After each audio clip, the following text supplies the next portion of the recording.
Hey everyone, and we're back to that time of the week that I really enjoy because I get to sit on my bum in front of the PC, relax, and just do a video.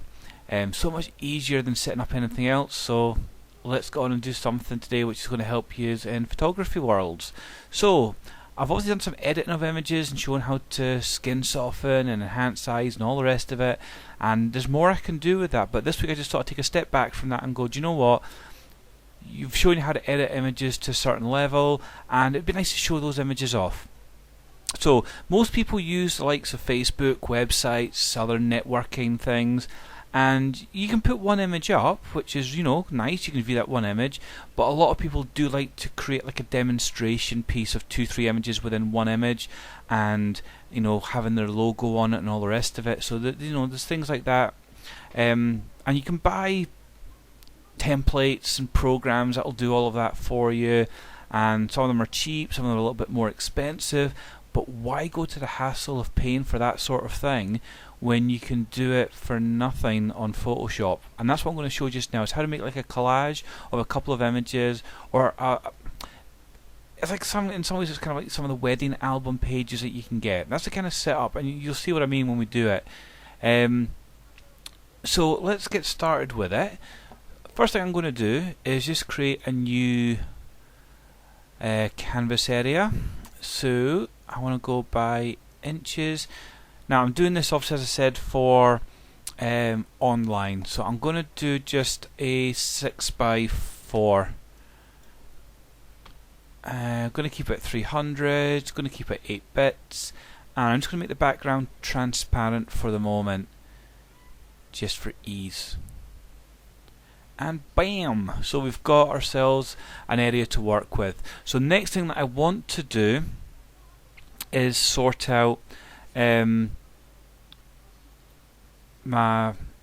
need to basically organize the area that I'm going to work with. So I'm going to be using the ruler. Then rather than working within inches, I'm going to work in millimeters. And the first thing I want to do is create a bleed space around the image, and the general rule of thumb would be about 5 mil the whole way around. So that's why I've changed it to millimeters. I've got my 5 mil markings here, so I'll do the top and bottom. There we go. It doesn't need to be 100% exact, you can do a rough guide. So this goes down to 1 over, so I want to go to about here. Yep. And I should really explain this as I'm doing it actually. To create this bleed line, you probably notice it when I'm doing it, but you go up to the ruler and you press your right button, and that lets you bring out a line. So we start over here, click the left button, drag out, and you'll see the line coming with it. And it's 2 over, so I want to be 2 under.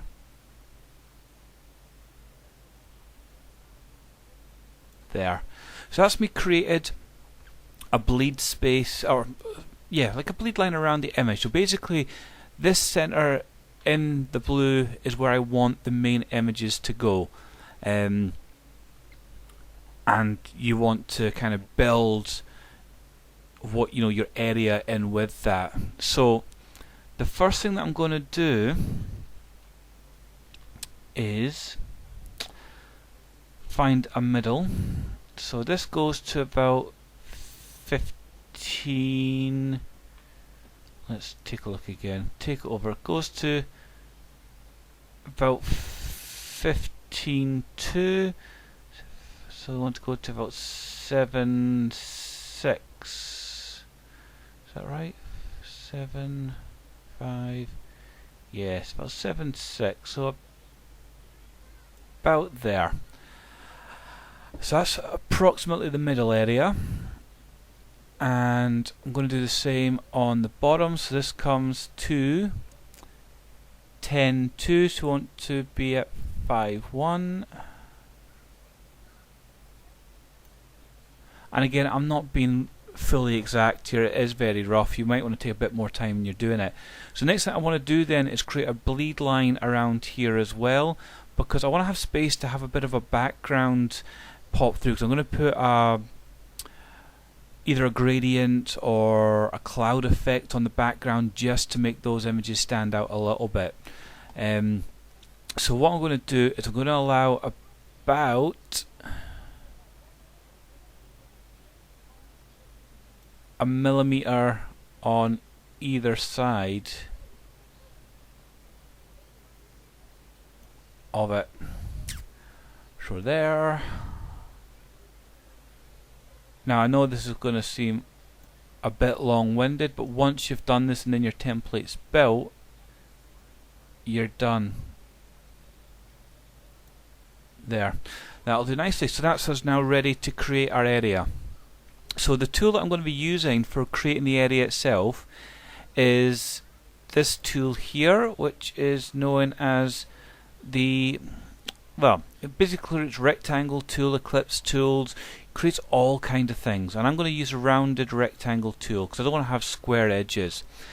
I want to select black, and I'm just going to start in the corner here, and I'm going to drag down so that I'm covering that area there. It's perfect. And then I'm going to do the same here. I'm going to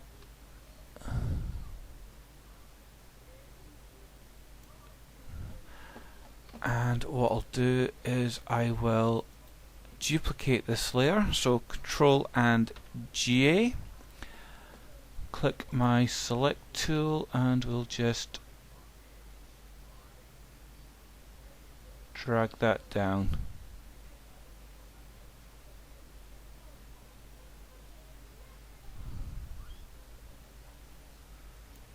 There we go.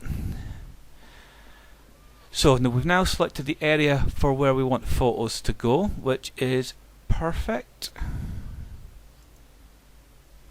Now you can make these any colour. I don't believe it actually matters what colour you use when you do this.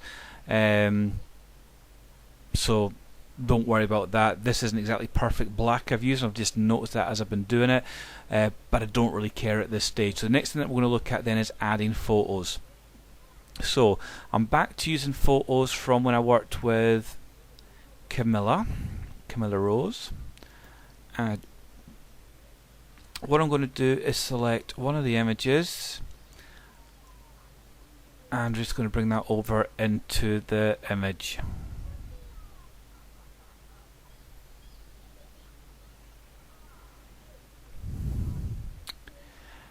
Now before I do anything, I'm just going to move it over roughly to the area that I want to add it into. Just hit this tick to say that I'm happy with how it's sitting at the moment, and now we can get started adding it into the actual collage that I'm going to make. So again, we're still building the template here. We've created the areas that we want the image to go into. That's fine. Now we're going to add images just now into that, but then I'm going to show you once we've done that how from there then it's very quick and easy to move things around. So the first thing I'm going to do here to start creating this, we're going to move this just above the shape one. Holding down Alt, I want to click in between the two layers, and what that basically does is it assigns this layer into the black space, so you can see straight away that the top and bottom have disappeared, and that's because it's now sitting below this area. So using the select tool, I want to click on the corner. I'm going to hit this button up at the top here. I'm not sure what it's called. Maintain aspect ratio button. There we go. Going to click that, and that just keeps the dimensions exactly the same. So I want to make it just a little bit bigger than the canvas space that I'm using.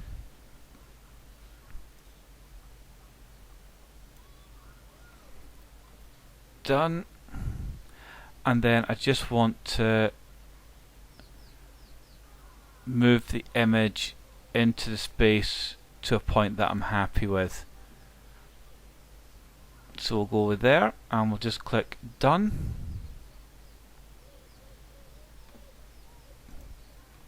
So there's our image within that area that we've created. So now we want to do the same thing for the other two areas. So I'm just going to drag the two images through just now that I want to use, and I think what I'm going to go for is this one and this one. Drag both of them in. I'll just take a second because, as usual, my PC is going a little bit on the slow side, but it will soon speed up. So we'll hit that one's fine. Next image will come in, and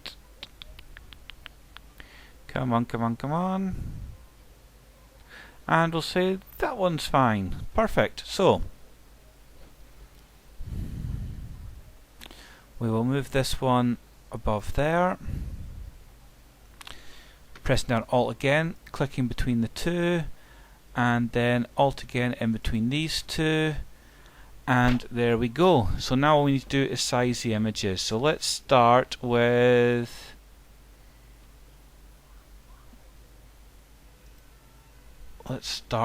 the one that's selected, and hope that'll move it into position for the right box. It should be going into the bottom one. So just going to bring that right down to there.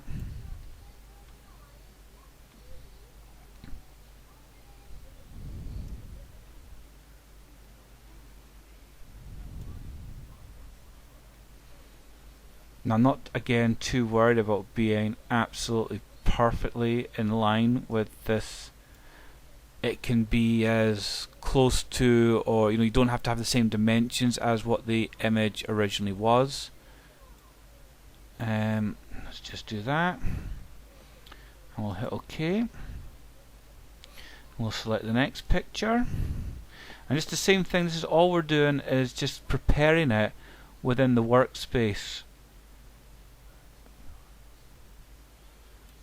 And the good thing is, once you've done, you shouldn't have all this to do again, if it works.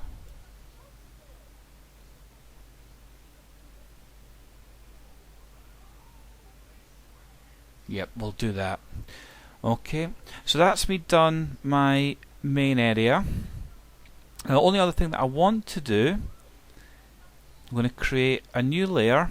I'm going to take it to the bottom, and I'm going to select some colors here. So let me just choose something kind of light like that to go with the white, and I'm going to go to filter. I'll try and remember what it is I'm doing. Here we go, render clouds, and I'm just going to turn the opacity down.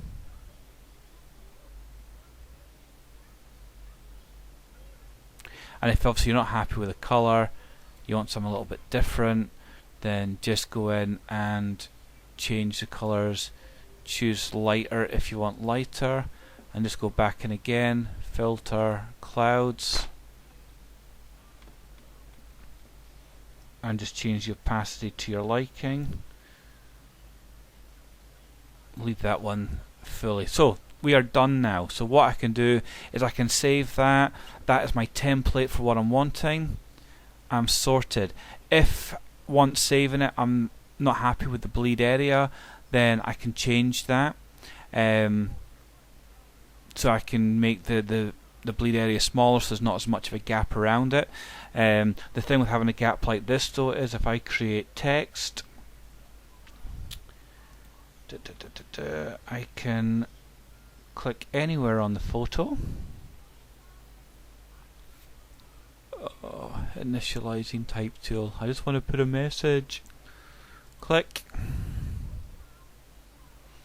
Gonna change the color to black, and we'll do DMPhoto.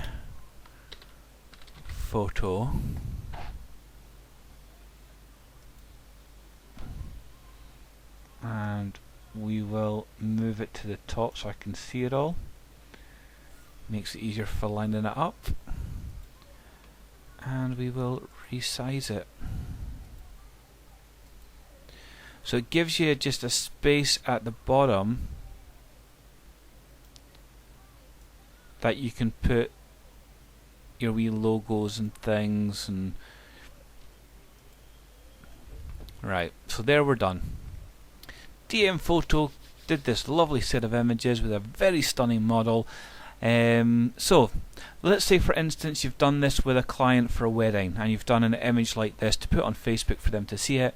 You come to your next wedding, you want to use the same template but you can't be bothered going through that whole process. So what do you do? Well, one thing that you can look to do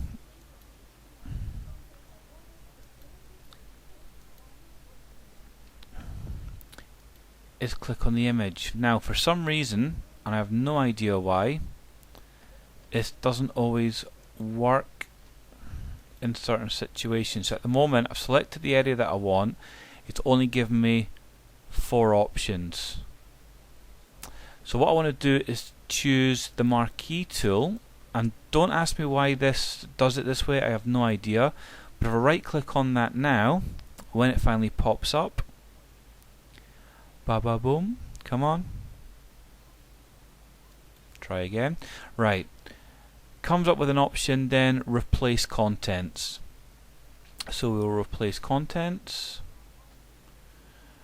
and we'll go to my computer, photography,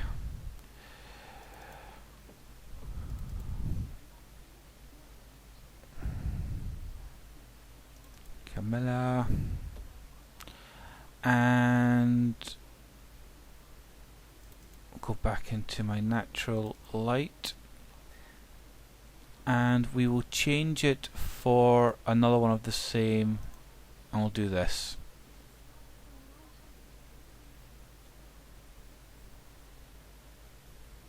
And it's just going to take a second to input the image, and this is again much faster when you're not editing and you know when you're not doing videos like this. And you can see straight away then that the image is automatically changed and it's within the dimension that you've created for the image. And we can do the same with this one, and I'm hoping it will. Replace contents, and we'll select this one.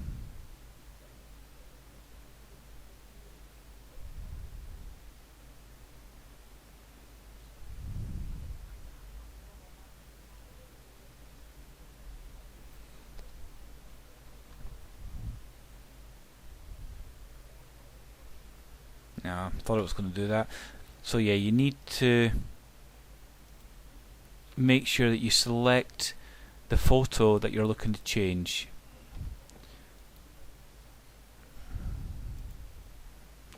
But as you can see straight away, it is definitely going to be much quicker than doing a new template every single time that you want to go in and do this.